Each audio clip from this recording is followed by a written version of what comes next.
Our next speaker is Deanna Kangas, and she's a public speaker, small business owner, she's a professional performer, and she's an animal rights activist in Adelaide. She loves travel, adventure, yoga, and is passionate about everything vegan and animal rights.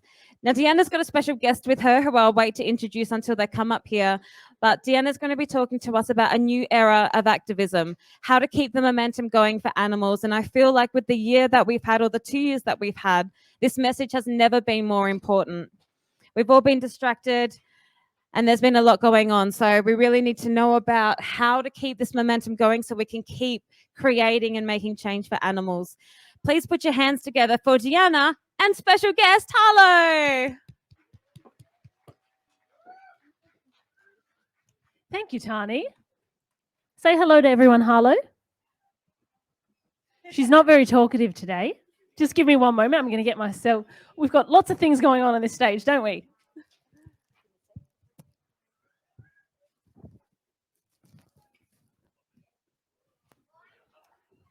I think I'm going to just come down here maybe at the front while that works better, while everybody on here gets themselves organised. So the reason that I bring Harlow up here on stage with me every year, who, mind you, is really falling right now, is because she serves as such a beautiful reminder as why I'm here and why I do all of this. I kind of owe her a lot of what I do in animal rights now, because I just remember the moment when I was looking into her eyes and I kind of saw every being in her. And when I saw every being in her, I realized that they're all the same. They all had a soul. They all had thoughts, feelings, and emotions. And I just thought I couldn't contribute to anything to do with ending another innocent being's life again. And she serves as a constant reminder for that. So that's why I like to bring her up on stage. And plus she's cute, so it usually makes people come, and that helps too. So say hello to everyone, Harlow. Say hi to Harlow. Do you want to stay on stage or do you want to go? Let's see what she wants to do. Do you want to stay with Mum? No? Nope. Off she goes. She's going back to her auntie. Okay. Perfect. All right, so thank you so much for coming today and welcome to the 2021 Vegan Festival. Was there anyone here who was here yesterday? Yes, excellent. All right, there's a few people back. It's going to be a beautiful day today. Look at the gorgeous weather. The vegan gods have really opened it up for us today, I think. So for those of you who don't know me, my name is Deanna Carboni, although I think I'm on the program as Deanna Kangas. You can call me either one, that's fine. And essentially, I am a professional performer. I'm the founder and director of a company called Voice House, and we teach adults how to sing who have always wanted to but never had the time or opportunity to do so. We're Australia's largest vocal studio. I'm a digital marketing strategist and the former CEO of Unicorn Empire Media. I'm the deputy convener for the Animal Justice Party here in South Australia. I'm a former and upcoming election candidate, and I'm also chapter coordinator for Anonymous for the Voiceless here in South Australia. So between performing and activism and marketing, that pretty much sums up my life. And that's kind of what I'm going to bring into this talk that I have for you here today. Now, I thought I would try and do something a little different for my talk this year. You know, this is something that I have been thinking about for a really long time. And so what I wanted to do was to draw on my experience in business and in marketing for over 13 years to connect the dots for what is most needed next when it comes to the animal rights movement. And this is what I think will help bring us over the bridge to the new era of activism that I strongly feel is drawing upon us. But before I get to that, I want to ask a few questions of everybody here. Firstly, who here is not yet vegan? Show of hands. Okay, we've got a couple. Excellent. And who here has been vegan for less than 2 years? Okay, a few. Oh, all right. So then we should have most hands in this next section. Who has been vegan for more than 2 years? Quite a few of you. Awesome. All right. Thank you so much for showing up today. Out of all the vegans here, then, who considers themselves an activist? Excellent. Is there anyone who is not yet active but thinking about becoming an activist? Yep, a couple. Okay, awesome. For my long-term vegans, Who would agree with me that the attention on the conversation around veganism has definitely changed in the last few years? Yeah, is there anyone who's feeling that? Okay, a few people. Awesome. It's interesting because when I went vegan 6.5 years ago, at first people thought I was a crazy hippie. And then they kind of started to debate me a bit. And then they started to ask me questions about how I did it. Now we seem to be going through a phase where people seem to be becoming a little more and more complacent. And that's not the vegans I'm talking about, but it's the ones who are thinking about making the transition. Sometimes things feel like they have slowed down a little bit. And so this talk is of my views of what we can do next to get over this hurdle and to keep the topic of animal rights on the agenda. Now, all of what I'm about to say comes from a place of observation rather than judgment. And some of this you might not agree with everything I have to say, but I encourage you to keep an open mind to the end and hear me out before dismissing some of the ideas that I might present. One of the things you should definitely know is that this is just my personal opinion, and you are entitled to a different one, of course. Okay? So, we've got more people. Come in. Welcome. Sit down. So for those of you here who consider yourselves an animal rights activist, you may have noticed that there can sometimes be a lot of virtue signaling going on. And what I mean by that is people seem to be thinking more and more that just less meat or less animal products is okay. Now, there are two perspectives that I think we can look at this situation from. If I go down there, will it ruin the camera? 1 second. If I go down there, will it ruin the live stream? Excellent. Okay, good. I've been informed that I can go down here, which is good because I don't like being up there away from you all. Okay, so two perspectives that we can look at this situation from. On one hand, there seem to be more and more people making better choices, right? When it comes to consuming less animal products, even if they're not vegan yet. But on the other hand, less and less people are making the commitment to go vegan because of the delusion that doing something is better than doing nothing at all. Now, I'm always one who tends to look at the positive side of things, but in my observation, we are seeing a real threat to the purity of the movement with a lot of these better choices that people seem to be making.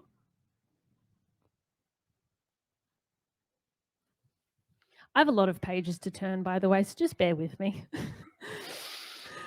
The main threat to this we see is the dilution of the true meaning of the word vegan. Now, if you're thinking, why is this such a problem? Hang on a second, and I'm going to tell you why. Because this is not something that I necessarily thought about to begin with up until recently. Now, Earthling Ed put out a phenomenal video addressing the topic recently, entitled, "Are We Losing the Meaning of Veganism?" Did anybody here see that video at all? Okay, we've got one person. Excellent, that's good. Now, for those of you who haven't seen it, which seems to be all of you, he talks about the opening of a new restaurant in London called Bad Vegan, who have reversed the traditional model of having an everyday restaurant serve vegan options to being a vegan restaurant serving meat options. Now, considering the definition of the word vegan from the Oxford Dictionary is a person who does not eat any food derived from animals and who typically does not use any other animal products, there can be no such thing as a vegan restaurant that serves meat options. Just like there is no such thing as a vegan who still eats honey, which I seem to be faced with more and more frequently as I go to restaurants. So I'm going to have a little bit of a rant about this one. When I double check that an item on the menu is in fact vegan, as stated, on several occasions I've been met with the response, "Oh, yes, it is vegan, but the granola has a little bit of honey, but most vegans are fine with that." It's not vegan because it contains honey. Full stop. It's vegetarian. Now, in this case, I tend to be the person who will politely ask to maybe speak to the person in charge and see if we can get the menu updated accordingly so that something that says that it's vegan, that's not vegan, isn't labeled vegan anymore. But there's a way to approach this, and this is the first rule of any activism. Take every opportunity you can to spread awareness about the message in a non-tool-like way, right? Nobody likes a know-it-all, but your approach is just as important as the message that you're delivering. And we can't keep letting these things go. And if you're listening to me now and you're not sure why honey is such a problem, I challenge you to go onto YouTube and you'll find out in about 10 minutes why. Now, again, I'm going on about honey. And just honey, it might not seem like a huge deal to new vegans. But the problem with just honey is that not only does it exploit millions of sentient beings, it never stays just honey either.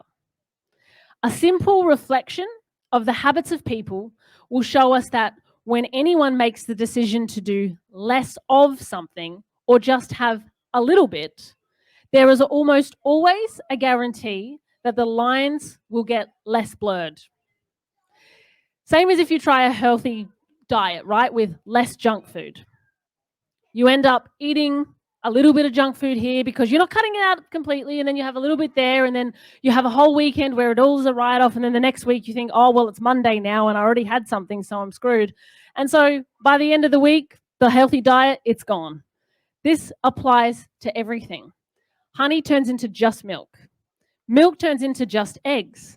Eggs turns into just fish. Fish turns into chicken. Chicken turns into just beef. And beef turns into just pork, and so on and so forth. The problem continues. Essentially, it just brings us back to where we all started. The unnecessary murder and exploitation of 70 billion land animals and 3 trillion tons of fish worldwide annually. Harlow's back. She decided to come visit mum again. And if so-called vegans are still consuming animal products and calling themselves vegan, you can see where new vegans might get confused and the message gets diluted. We essentially all become part of the problem rather than the solution. The decision to go vegan, of course, is a moral philosophy. It's a commitment to living each day doing as little damage as humanly possible. It's a protest to say no. I won't participate in any of this. And if we don't lead by example, integrity is at risk of getting lost along the way. Now, that being said, we are all guilty of being able to do better in some way. And I'm not here to make anybody feel bad. That's not useful. When connecting to my why for being here today, I know that I want to play a part in empowering others to stay vegan and spread the message as far and as wide as possible. So the question is today, and the whole reason for this talk and that long introduction, is how do we keep the momentum going so it can stand the test of time? Well, in order to do this with you all, I want to get a little bit sciencey and have a little bit of fun here today, and we'll see where this goes. So to help you better understand the why behind what I'm going to get into later in this talk, I want to talk to you about the diffusion of innovation theory. Has anybody ever heard of the diffusion of innovation theory before? Oh, we have a few people. Okay, good. All right. So for those of you who haven't heard of the diffusion of innovation theory before, bear with me. It might sound boring. I promise you it gets interesting. The diffusion of innovation theory was developed by E.M. Rogers in 1962 and is one of the oldest social science theories around.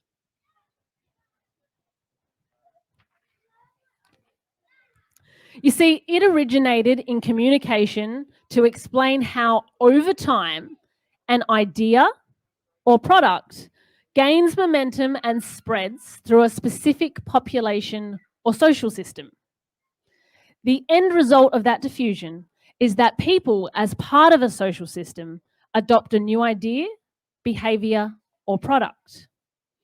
Now, the first time I heard about this theory was in a marketing seminar about how some of the world's biggest brands like Apple and Nike become household names.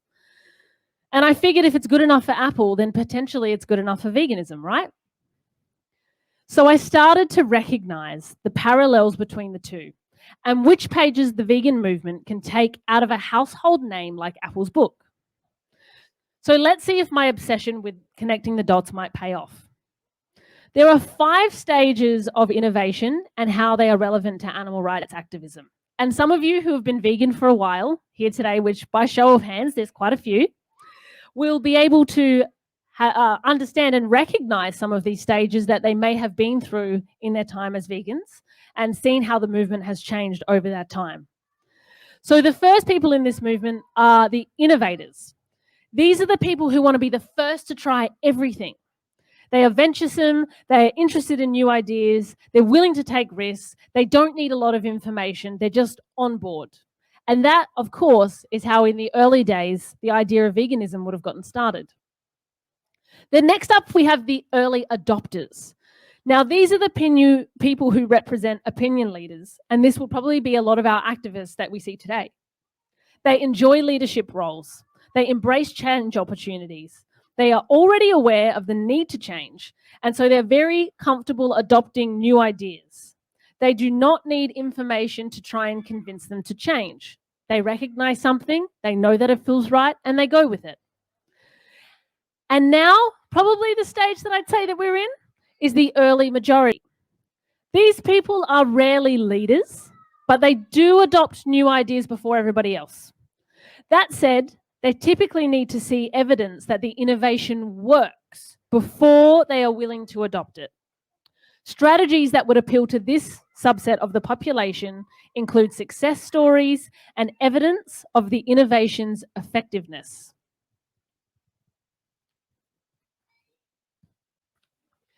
And then we have the late majority, which is going to be where we're going to be moving into soon.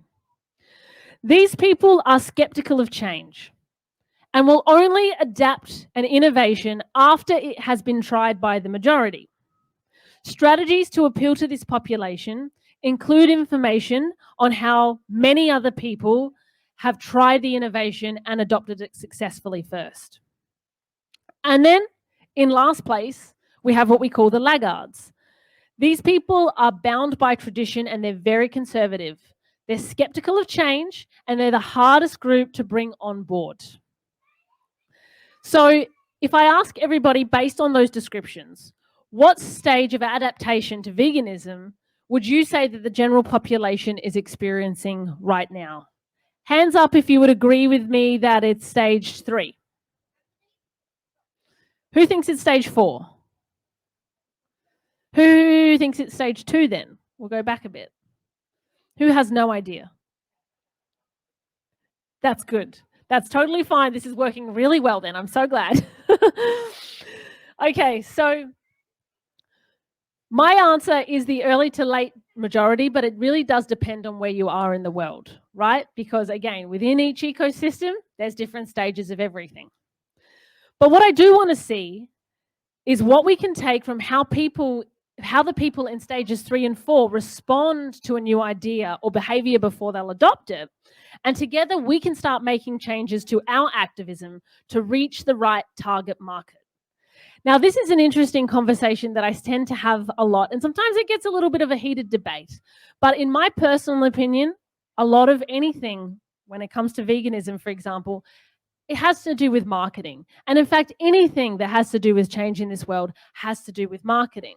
Now, I understand that it's passionate and it's an idea and it shouldn't have to have anything to do with marketing. But unfortunately, the way that we've been socially conditioned and programmed is that that's how we respond to ideas. So as vegans, we really need to get on board with this if we want to make sure that we can spread a message that people want to hear and that will stick.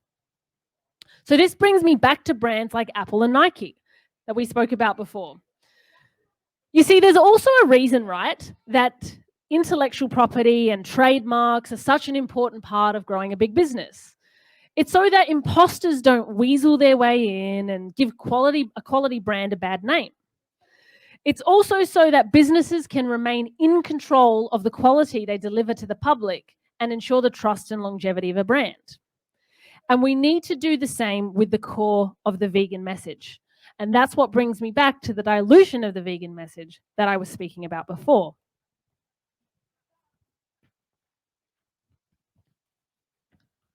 Firstly, we need to stay true to what it means to be vegan and protect the integrity of the movement with all our hearts. Secondly, when challenge points arise, like they have for the last 18 months, where the majority of the population is preoccupied with other global issues, we innovate, we find new strategies to appeal to the broader population, and we bring as much of the focus back to animal rights as possible. In order to do this, let's circle back to the diffusion of innovation theory as it pertains to the early and late majority, where it states, these people typically need to see evidence that the innovation works before they're going to adopt it. In simple words, these people need more information. They need to be educated before they'll get on board. How much education, however, that can be hard for current vegans to understand. I know that I didn't need that much of a push at all to make the connection. See, I don't know about you, but I used my own initiative to find out the information I needed to make the switch. But essentially, the decision at its core was pretty simple.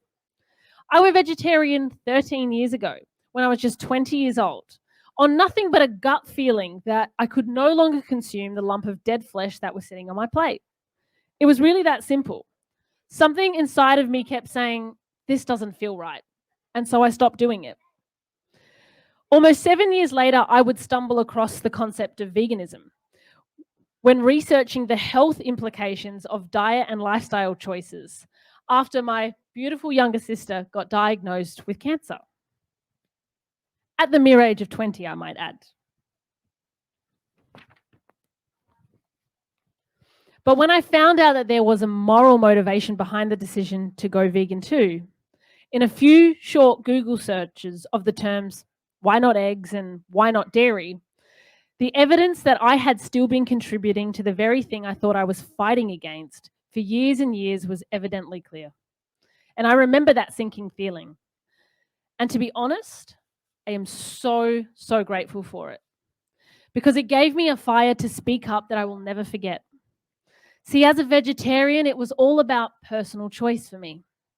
But as a vegan, the fact that nothing is a personal choice when there is a direct victim involved was the fuel I needed to start educating those around me to say no to the horrific animal cruelty they were participating in without even knowing it.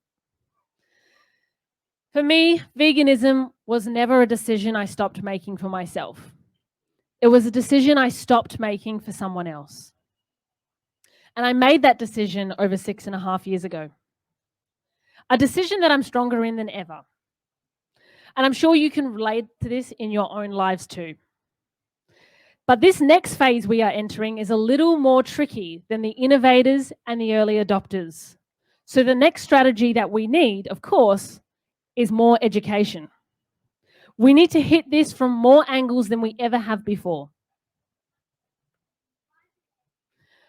Harlow's just decided to park herself right out the front there. This is what she does. And she's usually on the background of my Zoom calls, aren't you? We need to make sure that animal rights is on the agenda in all facets of society so that the message can cut through loud and clear. But the question is, right, how do we get this information in front of people? We need to keep educating ourselves, and then we need to find out what lights our fire and commit to showing up each and every day. Whether it's street activism, whether it's direct action, social media, or even politics. Like my t-shirt says, become a political animal. We need more educated vegans in each and every corner who are willing to put the work in so that the progress that we have made so far can stand the test of time. And I stress this because after being coordinator of Anonymous for the Voiceless for 3 years now, I can tell you firsthand that street activism is changing. It is getting hard out there. Harder and harder to help people. They are skeptical, and unless we have the answers to their questions, they will just continue to stay that way. Their eyes now glaze over sometimes when seeing slaughterhouse footage, which never used to happen before.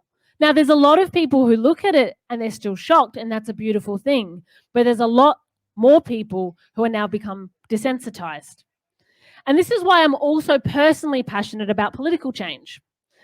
The success that our elected members of parliament interstate are having with the Animal Justice Party shows an opportunity for growth that is not slowing down anytime soon. Just this year, Emma Hurst, Mark Pearson, and Andy Medic were able to pass a bill so that people convicted of animal cruelty can no longer work with children. They were also able to instigate an inquiry into kangaroos that was the first of its kind in over 50 years.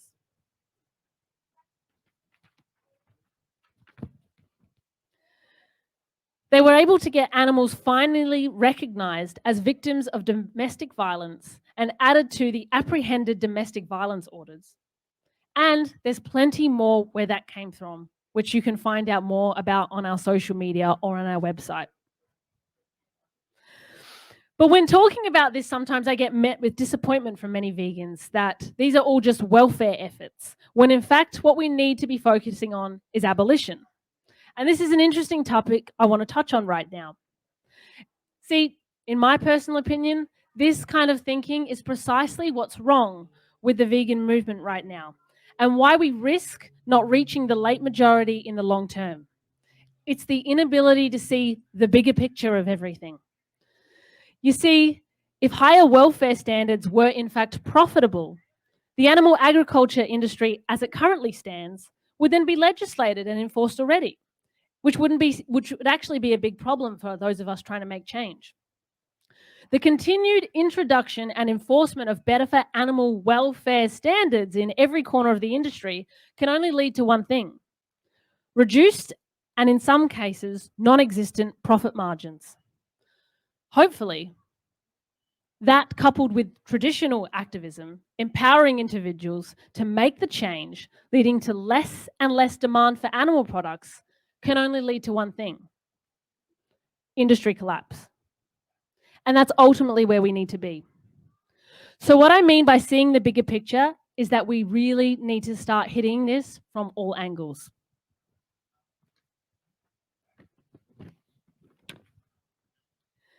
We really need to start focusing on the long-term game. This is not going to be a few more years and then we're done. We've got to be in it for the long haul. And please try not to get disheartened, because the conversations may start getting harder and harder.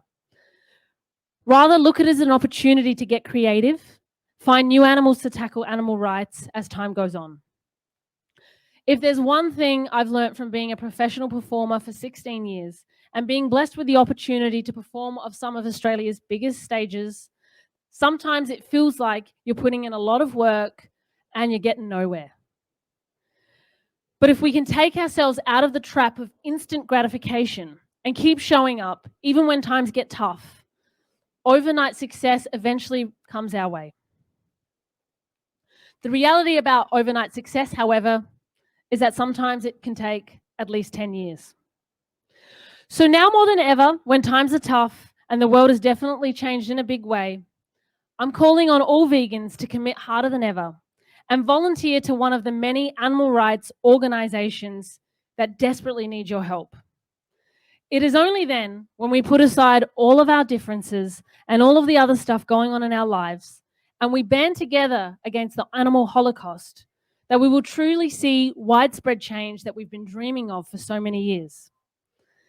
It's only then that we'll be able to invite a new era of activism in. So if you're interested in getting involved with AV or the Animal Justice Party, please come and speak to me after the talk, or come and see me at the Animal Justice Party stall. Or if that's not your jam and you want to go to one of the other many animal organizations here today, go and speak to them, see where they need a hand and see where you can offer your skills.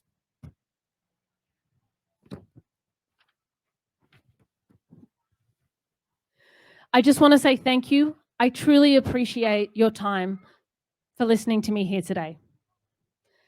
And I want to finish this talk with a quote from the two activists who played a big part in my education as a new vegan. Old vegans here, if you were a fan of YouTube, you might remember Natasha and Luca from That Vegan Couple. Anyone here was a fan? Yeah? Cool. And they would end every video with the same powerful statement that I think rings true here today. Going vegan is not the most we can do. It's the least we can do. Thank you very much, everyone. Thank you so much, Deanna. We've got time for a couple of questions. Do have time. Yeah, if we've got any questions. One question that I'd just like to ask you, you mentioned welfare versus abolition when we're talking about making political change for animals. For anybody here that might not be aware, can you explain abolition? Absolutely. So welfare obviously refers to better standards when it comes to animals. Abolition refers to the fact that we want to take animals out of the system altogether. So if you're an abolitionist, then as a vegan, we would assume that you are. It means that you're not doing this until things get better, and so there's less cruelty for animals. You're doing this so that eventually we can live on this earth with animals rather than under the assumption that they're here for us.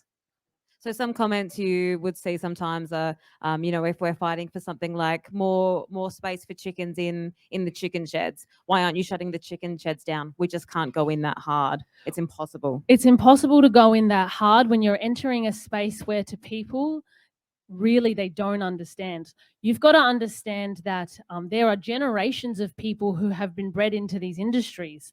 And so their conditioning tells them that what they're doing is not just okay, but it's actually serving humanity, right? And so they are also coming from a place of service. And so going in that hard to begin with can get really difficult in a political situation because we'll just get thrown out, right? What we need to do is go in and we need to start making changes, not just, bigger cages when it comes to chickens, for example, but hit all of the avenues of cruelty that are happening to chickens. And eventually what that happens, coupled with the fact that as vegans, if we're doing the activism that we can to empower individuals to make the choice to stop consuming these products, not only does the supply and demand go down, but also the cost of production goes way through the roof, which means that inevitably also the demand will go down as well, hopefully leading to total industry collapse. Yeah, perfect. We do have time for a couple of questions. Yep. My buddy Nick. Hi, Deanna. Very well spoken every time. For those who don't understand, I totally agree with you 100%. Using terms like Holocaust, slavery, murder to describe what happens to animals. A lot of people might disagree with those terms. Can you just explain to those who disagree with the use of those terms why you use those terms? Yeah, well, I think it's pretty simple, right? It's that if we were in the animal situation, we would want people to be emphatically descriptive when they were describing what was happening to us. And so I just imagine that it was anybody else in that situation, and I'd be standing up and I'd be screaming for those people. And I wouldn't be going, oh, what's terrible what's happening to those people, but let's not use words that trigger other people who are paying for that to happen, because that's not fair, right? At the end of the day, this is what's happening regardless of if we like it or not. And the least we can do is get over our own shit and acknowledge what's actually the truth of what's happening right now. Thank you. Has anybody else got any other questions? I know, Deanna, you've been an activist for many, many years, and you've had basically every difficult question thrown at you. People who want to say why veganism is wrong or why they're allowed to consume animals and treat their bodies as products. So has anybody ever been asked like a difficult question that they might want a really strong activist response to? Pop your hand up. Yeah, I love those ones. No, all good. Excellent. All right. Well, thank you so much, Deanna. You're going to be at the Animal Justice Party stall, which is right at the back. Hey, is it right that you get free merchandise if you sign up as a member? If you're not a member with a political party, and actually I might just explain this because we're getting a lot of questions about it, if you don't mind. The reason why I never thought about becoming a member to a political party, right? And I didn't really know anything about politics before I got involved with the Animal Justice Party. But as a minor party, the reason why we need membership is because we need a certain amount of people to stay enrolled with the Electoral Commission so that we can run in elections. And upcoming next year, we have federal, state, and council. So we've got some really good chances coming up for us. Secondly, and this is the most important one in my opinion, the more members we have as a minor party, it sends a message to the major parties that people give a shit about what we're talking about, that our issues are important, and that then we have political capital in bargaining with those parties when we get into power and we're in a minority to say to them, okay, well, this is the people we have to support it. These are the bills that you need to pass. And so by showing them that we have that support, and to become a member, you just become a member, and it's once a year that you renew your membership. You don't have to get actively involved whatsoever, but it helps us send the message that we need to, that animal rights is staying on the agenda whether you like it or not. So take us seriously. Absolutely. I think when probably when Animal Justice Party was first born, people didn't take it seriously. What's this vegan party? What's this animal party about? And now we have 3 elected MPs. And if we keep this going, we're going to have more. It's $33 to join up as a member, less for concession. Yes, $33 less for concession annually. We also have 2 elected councillors in Victoria now as well, which is awesome. So we're making a difference. And you're welcome to come and chat to me after this talk if you want to know more about it, or if you have any other questions you didn't want to ask in public. And obviously, yeah, over at the stall all day as well. I'm here and I'm happy to help. We're here to support each other. And yeah, just a massive thank you for everyone to listening today as well. Would you please put your hands together for Deanna Carboni? I'm sorry, I called her Deanna Kangas. It's the fine. answer to everything. Answer to everything. It's all good. And thank you to Harlow, who's now just watching from the front. Thank you. Gonna come with Mum? You gonna come with Mum?